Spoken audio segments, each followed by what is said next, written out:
Minorías que vamos a intentar explicar en este programa, porque no son solo minorías étnicas, sino también minorías religiosas y minorías lingüísticas. Efectivamente. Sí, ahí tenemos los casos, por ejemplo, se indica muy bien de lo que fue la caída del Imperio Otomano, ese anciano o viejo anciano de Europa, moribundo, y todo lo que ocurrió tras la partición del Imperio Otomano, pues tras la Primera Guerra Mundial. Tenemos un intento de dejar reducida a la mínima expresión Turquía tras su derrota. Los imperios centrales hemos visto que todos desaparecen, el Imperio Austrohúngaro, el Imperio Alemán, se da lugar a esa Europa que decía de Mangeon, el geógrafo, de Europa de los microestados, y por ello también debemos de ver el caso específico del Imperio Otomano. ¿De qué se quiere ahora? ¿Se busca restablecer el califato? ¿Se busca que siga permaneciendo como una entidad geopolítica autónoma, pero vigilada a la par por los estados vencedores? ¿O se llega a un acuerdo como es el acuerdo en los principios de Lausana, en los cuales queda reducido a la mínima expresión y sobre la Turquía europea? Aunque luego, el 10 de agosto de 1920, vemos que todo eso se rompe con primero tenemos el Tratado de Sèvres, y luego Tratado de Lausana, que es el que da lugar, a través de esa guerra de independencia turca, pues a la República Turquía Cumhuriyeti actual, la patria creada por Mustafa Kemal Atatürk. Pues ahí, para conocer un poco lo de esa guerra de independencia, recomiendo ver el programa que tengo con Carlos Aitor Yuste, Guerra Greco-Turca, 1919-1923. Muy interesante para ver este nacimiento de esa nación de los turcos. Una nación de los turcos, una república que genera o crea Atatürk, con un elemento que lo hace distinto, ¿no? Yo creo que o peculiar en todo el espectro casi de los países de religión islámica, que es la laicidad, ¿no? Y en eso se convirtió en el elemento diferencial y casi definitorio de la Turquía republicana hasta la llegada de Erdogan y bueno, y alguno que hubo previamente también, pero básicamente podemos decir que bueno, se mantuvo mucho ese concepto de laicidad, ¿no? Es decir, Atatürk, cuando crea su brazo político, el CHP, el Cumhuriyet Halk Partisi, el partido del pueblo turco, pues republicano turco, perdón, lo que buscaba realmente es una república que rompiese con toda esa especie de patria herencia otomana que se veía justamente no solo como el viejo decrépito de Europa, sino como también un lastre geopolítico, un lastre sobre todo económico, y un lastre para la unificación de los pueblos de tanto lengua como de etnia turca. Hemos de decir asimismo que el propio Atatürk no era un turco étnico, era de ascendencia greco-albanesa, nacido en Tesalónica, de aquella Selanik, parte del Imperio Otomano. Ello no quitaba que tuviese, pues un reflejo, un ideario de lo que eran los movimientos de liberación europeos, revoluciones liberales de 1848, obviamente también el alzamiento de los jóvenes turcos de 1908, ¿no? Para intentar buscar una constitución más, digamos, adaptada a los nuevos tiempos por oficiales del ejército contra el Imperio Otomano y contra tanto el visir como el sultán, ¿no? En esos instantes, Atatürk pues, pasa a ser no solo el padre fundador, sino a través de las 5 flechas que él definió para Turquía, de que van desde la lengua hasta el secularismo y la unificación de la patria, pues en, digamos, un espejo que querían seguir no solo los países de credo islámico que se iban modernizando, también muchos países de la esfera europea incluso. La Bosnia ya anexionada por lo que fue el Imperio Austrohúngaro, que luego se independiza y pasa a ser parte de Yugoslavia, en ese interregno que tuvo, estuvo muy quizá imbuida de los pensamientos de Atatürk, con lo cual estamos ante no solo un militar, un caudillo, una figura paternalista de la patria, no, estamos hablando de una persona que desarrolló un espectro geopolítico que luego los islamistas utilizarían para definir lo que era el Miligorús, ¿no? Una patria ya dentro de los principios islámicos que tendría que ser una propia turca o turcófona, que agrupase también a todos los grupos étnicos desde Pristina en Kosovo hasta Siberia, eso sí, bajo el paraguas del Islam.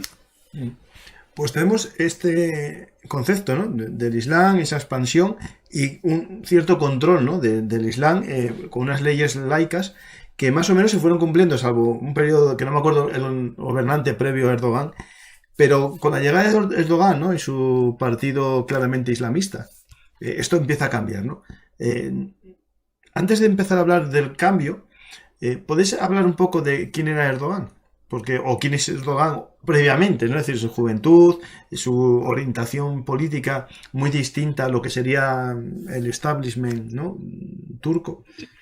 ¿Cómo no? De hecho, es que el propio Erdogan también, una vez más, hemos de hablar que no es realmente turco étnico. Procede de una minoría de Georgia, de la Georgia en el Cáucaso, Transcaucasia, llamados Laz, LAZ, las tepes, que generalmente en lo que son en Georgia tienen de credo el cristianismo ortodoxo Sí, de sí. esa región.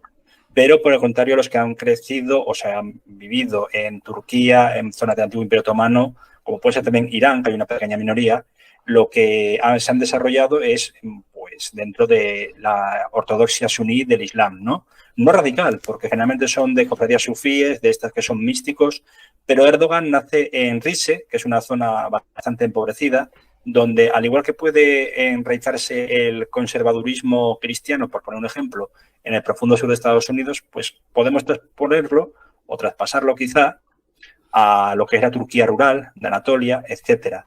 Recep Tayyip Erdogan era el hijo de unos comerciantes, bueno, bastante piadoso. Su padre, aparte, a pesar de que en aquel instante se pedía que todo lo relativo a lo que eran los imanes tenían que estar, no digo en nómina del Estado, pero certificados por ellos, pues el padre llevaba una mezquita no modo ilegal, pero sí no registrada, ¿no? Donde no se ha podido demostrar que hubiese un caladero de islamismo radical, pero sí hay conservadurismo islámico muy potente. Erdogan se traslada a vivir a Estambul, donde es un futbolista amateur, por cierto, todo se ha dicho. Asimismo, empieza a ganarse la vida vendiendo pan por la calle, pero al final accede a una universidad bastante conocida, que es la Universidad del Mármara, ¿no? Semipública, semiprivada, no sé cómo definirlo, porque los estándares educativos de Turquía son distintos a los europeos.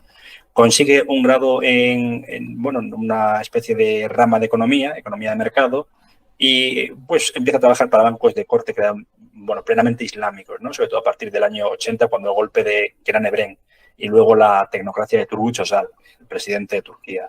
Erdogan finalmente acaba siendo elegido alcalde de Estambul, antigua capital del Imperio Otomano, primera ciudad económica, compitiendo con la capital, con Ankara, y nudo de tránsito de muchísimas etnias y también del mundo árabe islámico, ¿no? Aunque Turquía no es un país árabe propiamente dicho.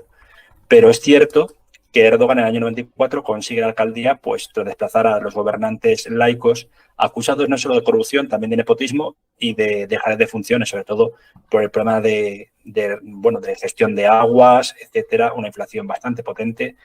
Erdogan, vuelvo a repetir, accede al poder con una supermayoría, pero tiene su primer problema ya por el año 99-2000, cuando, desafiando a Turquía secular, saca un poema de Ziya Gökalp, un personaje panturco bastante dentro del término islamista antiguo o clásico, y le condena a 13 años de cárcel. Es decir, cuando el anterior primer ministro que nombrabas, Porque el era un poema, predecesor, ¿no? Que decía un poco la letra como de la expansión del Islam o los mártires del Islam. O sí, decía, nuestros cuarteles son los minaretes, nuestro único final creo que es algo así como es el martirio, ¿no? Se rompía con la estética secular. Y claro, eso entre las élites, digamos, republicanas, del ejército, que es como salvaguarda, perdón, de la laicidad, por lo menos hasta 2016, se vio con malos ojos, fue juzgado por el Tribunal Supremo y se le condenó pues a 3 años de cárcel. Resultado, Erdogan tuvo que cumplir dicho periodo, pero mientras tanto su partido, el AKP, en 2002 ganaba las elecciones parlamentarias. Hay un interregno en el cual está de primer ministro su posterior ministro de Exteriores y posteriormente también presidente Abdullah Gül, y se opta porque Erdogan se presente a una snap election, una elección, digamos, de un territorio, no me acuerdo si era también la zona de Estambul, etcétera, por el fallecimiento de un diputado, y dicha elección se disputa un secularista del CHP frente a Erdogan. Erdogan arrasa y entonces puede ser nombrado primer ministro. Y desde entonces, desde ese marzo, abril de 2003 hasta la fecha actual, es decir, más de 20 años, Erdogan ha copado el poder, sea como primer ministro, hoy abolido ese puesto, o presidente de la República. sí. Digamos, para hacer una república más presidencialista con un poder más centralizado en la persona del presidente, es decir, Efectivamente, exactamente, en sí. él, porque encima una cosa que no se comenta es que Erdogan accede al poder, a la presidencia en 2014, pero a aquel instante tiene que renunciar a lo que es la presidencia también del AKP o Secretaría General, porque el presidente de la República tiene que ser completamente independiente. completamente independientes y encima solo para un mandato de 7 años. Es cuando luego hace reformas pilares de anticonstitucionales en 2018, reformas de la propia Carta Magna, en las cuales puede optar a la reelección por tiempo indefinido y asimismo puede volver a optar a la presidencia del partido, así como a abolir la figura del primer ministro. Es verdad que utilizó de primer ministro interino a su antiguo ministro de Exteriores, cuyo nombre no recuerdo ahora mismo, disculpa, pero Ahmet Davutoglu, perdón, ya lo recuerdo. Pero Davutoglu, viendo la deriva de Erdogan hacia una especie de presidencialismo poco democrático, opta por dimitir. Coloca de primer ministro a Binali Yildirim, que luego ha sido presidente de la Gran Asamblea, digamos la legislatura unicameral de Turquía, y fue el último primer ministro antes de abolir dicho cargo, pues en mayo, junio de 2018, tras las enmiendas constitucionales anteriormente dichas. Es decir, todo el poder pasará por Erdogan, que asimismo puede cesar a su Consejo de Ministros. Pues tenemos ya el caldo cultivo, ¿no? Y antes de comenzar a entrar en la harina actual, ¿no?, de la geopolítica, es interesante recordar también una cosa, las amistades peligrosas, ¿no?, de Erdogan. Hay unas fotos comprometedoras, porque todo el mundo tiene fotos comprometedoras, ¿no?, a veces. Yo no, porque tengo mi teoría, ¿no?, que si no quieres que nadie se entere, no lo hagas. Efectivamente, no es tampoco decir mejor. Es mi lema. Por lo tanto, si de algo te vas a arrepentir, es mejor no hacerlo. Pues vamos a poner una foto, que la gente lo vea y a ver si les llama la atención y después tú lo explicas a la gente. Y que juzgue, evidentemente, sí, esa es dicha foto. Hay una foto, primero en una comida, con un hombre con barba, pero sobre todo otro comensal que está en la mesa tiene un típico turbante muy similar al que vemos en el primer programa que hicimos juntos sobre los talibán, que es tu tesis doctoral, en el que te hiciste, digamos, experto en la zona Oriente Medio y Oriente Próximo, esa zona, estudiando a los talibán, y aquí vemos dos, aquí veo dos, y un hombre de bigotillo ahí sirviendo, ¿no?, un poco de agua en una botella. Y después hay otra foto, que están, lo estoy explicando a la gente, ¿no?, como de rodillas, hablando con este gran hombre, con este sabio. ¿Y quién es este hombre de barbudo sabio? Pues es Golbodin Zematiar, digamos que es el principal receptor de ayuda tanto estadounidense, no se puede negar, como pakistaní saudí durante la yihad antisoviética, es pastún, y se le llamó el padre de la yihad afgana. Asimismo, siempre se ha dicho que mató más afganos que soviéticos, tanto durante la guerra como en la intraguerra civil hasta la llegada de los talibán, ¿no? Es el padrino de los talibán y Erdogan es la persona que aparece en curillas al lado de él. Estamos hablando de que Erdogan estaba siendo amigo del que se le llamó el carnicero de Kabul. Claro, esto no es una foto, digamos, política como las que puede tener Biden con un talibán para hacer asuntos de geopolítica, ¿no? O la que puede tener Trump, o la que puede tener tal. Esto es una foto íntima, familiar, en una casa, y alguien hizo la foto. Es decir, estas son amistades distintas. Es decir, la política tiene extrañas amistades, ¿no?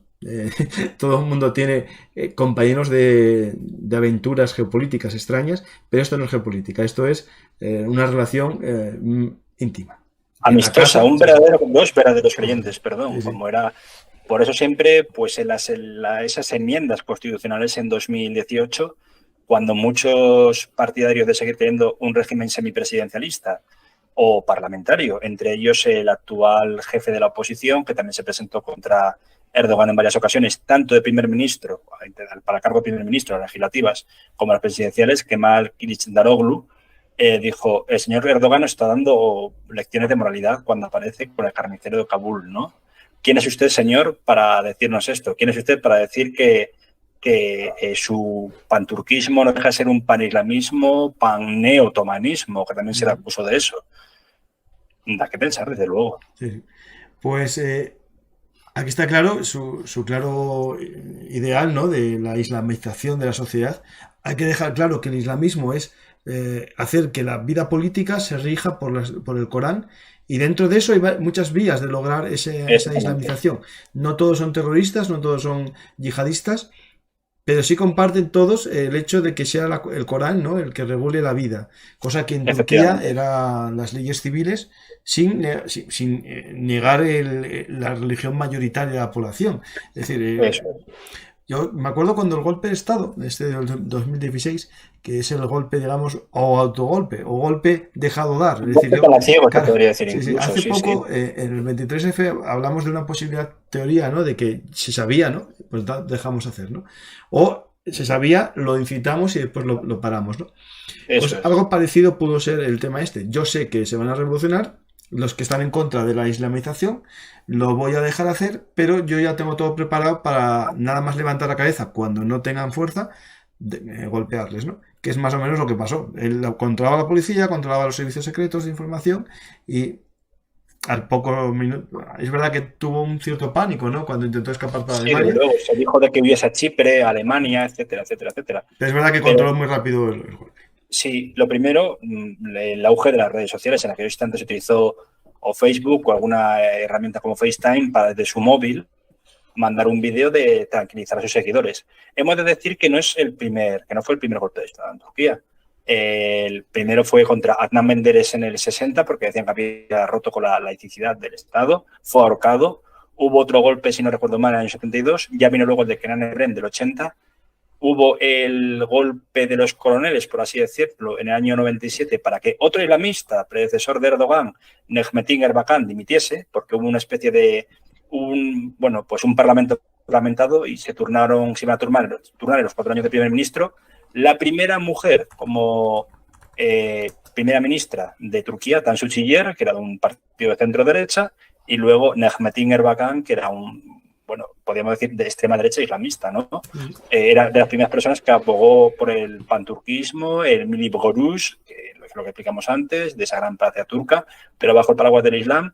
Y también hemos de decir que cuando Abdullah Gül consiguió acceder a la presidencia de la República, que tenía que ser independiente, los militares veían mal que su mujer, la primera dama, fuese con velo islámico, e hicieron lo que fue el memorándum electrónico, por el cual al final sí pudo ser presidente de la República, pero siempre que en actos diplomáticos no llevas a su mujer o a ninguna persona acompañante de sexo femenino que mostrase, una especie de pietismo debido al velo islámico. Pero eso ya no es así. Ahora la mujer lleva el velo, pero el velo ya, digamos, muy velo, es decir, muy sujeto. No sé cómo se llama, hijab o... Hijab, sí, encima es europeizado. Es el que también se utilizó por la islamización en Bosnia, etcétera, ¿no? Y hemos de decir que Erdogan consiguió una islamización muy rápida del país, desde luego, tanto como alcalde, prohibiendo el alcohol en las calles de Estambul, como luego esa islamización desde abajo, que fue lo que comentaste muy correctamente. Un islamista no tiene por qué ser una persona con sílaba y todo esto. Tenemos islamistas incluso que están dentro del Partido Popular Europeo como Conservador. Bakir Izetbegovic, de Bosnia y Herzegovina, es un islamista como era su padre. Ali Izetbegovic, el primer presidente de la República o de Federación de Bosnia y Herzegovina. Otra cosa es el intento de crear un Estado islámico o que busquen adaptar las normas del Islam de otro modo a través de regímenes parlamentarios, etcétera. Sí. Pues aquí tengo las protestas de las mujeres que no quieren esa islamización, ¿no? Y hay una protesta con un sartén con fotos de...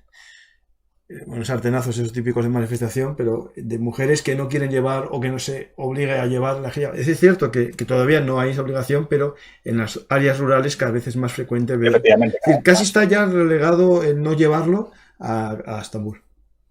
Y a algunas Esmirna y esa zona costera, ¿no? Sí.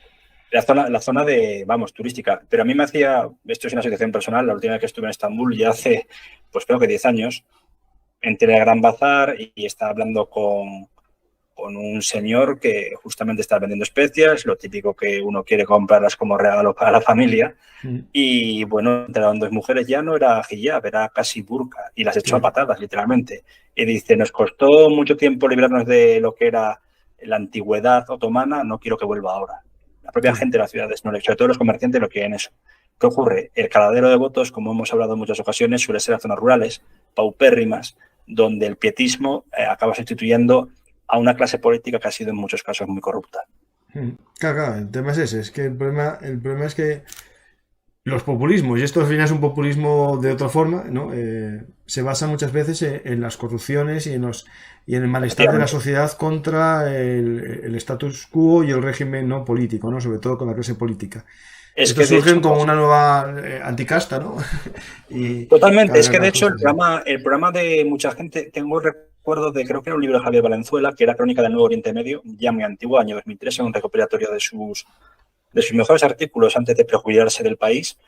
Y decía algo así como de un turco que vivía en Estambul, completamente secular, se había casado con una rusa, pero que ella se convirtió en Islam para no tener problemas en Turquía, aunque nominalmente fuese secular, y que decía, voy a votar a Erdogan porque generalmente los que son pietistas, los creyentes, no son corruptos porque temen a Dios. Bueno, sí, Yo sí. les puedo decir si son corruptos. Y utilizaban ese anatema, y es muy interesante que a día de hoy, para regímenes islamistas, siga siendo un caballo de batalla en lo de la lucha contra la corrupción, aunque muchos de sus cargos sean corruptos, como ha pasado con el Esto hay propio que ver, en Erdogan. primer lugar, cuántos son piadosos de verdad, que habrá muchos, y otros que son Efectivamente. piadosos solo para De también cara al aparentar público. ser piadosos, ¿no? Es Sí, decir, sí, sí. De por cara a la desgracia vergüenza. ese defecto lo hay en todos lados y me imagino Sean que que, sí, también. sí, efectivamente. Sean musulmanes, no, o sean de otro credo religioso, efectivamente. Y está el verdadero piadoso, que sí que será cierto, que no robará, pero seguro que le pasará igual que en todos los lados, no llegará alto en política tampoco. Exactamente. Pues Preferirá vamos, quedarse en casa. pues vamos a intentar ver un poco el golpe de Estado, ¿no? En 2016. Como intenté explicar un poco, era el último intento, ¿no? Para que esto no se fuese ya la islamización de la sociedad. Fracasó.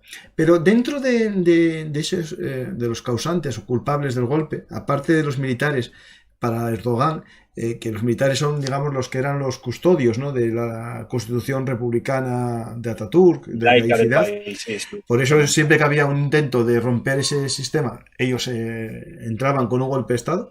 Pero un golpe de Estado de los que hablamos también en Pakistán, ¿no? De los que se hacen para que no se acabe con el sistema constitucional, ¿no? Porque, bueno, al final Efectivamente. el ejército tiene el deber, ¿no? De velar por el régimen jurídico de la nación, ¿no? Allí también apareció un grupo, que ahora no me acuerdo el nombre, que es el que se llama como el Opus Dei turco, ¿no? Que era.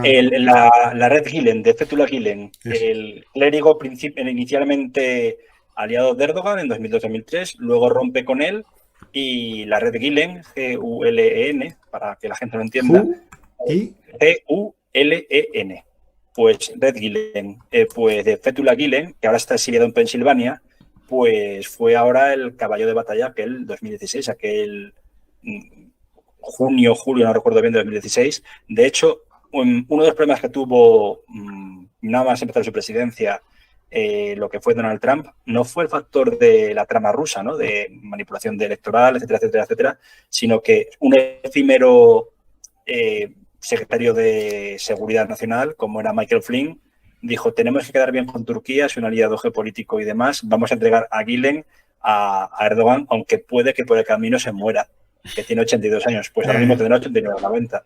Y tiene ese movimiento, el que tú dices se llama ISMET, no sé cómo se traduces, I-Z-M-E-T, no sé si significa algo así como movimiento, la traducción directamente, que es exactamente como un Opus Dei a la turca, ¿no? Pero que tienen, pues, sobre todo movimiento piadoso, de proselitismo, pero siempre sin forzar a nadie y sobre todo de obra de caridad pública, para zonas paupérrimas justamente de Anatolia, para alfabetización, etcétera, incluso para los kurdos.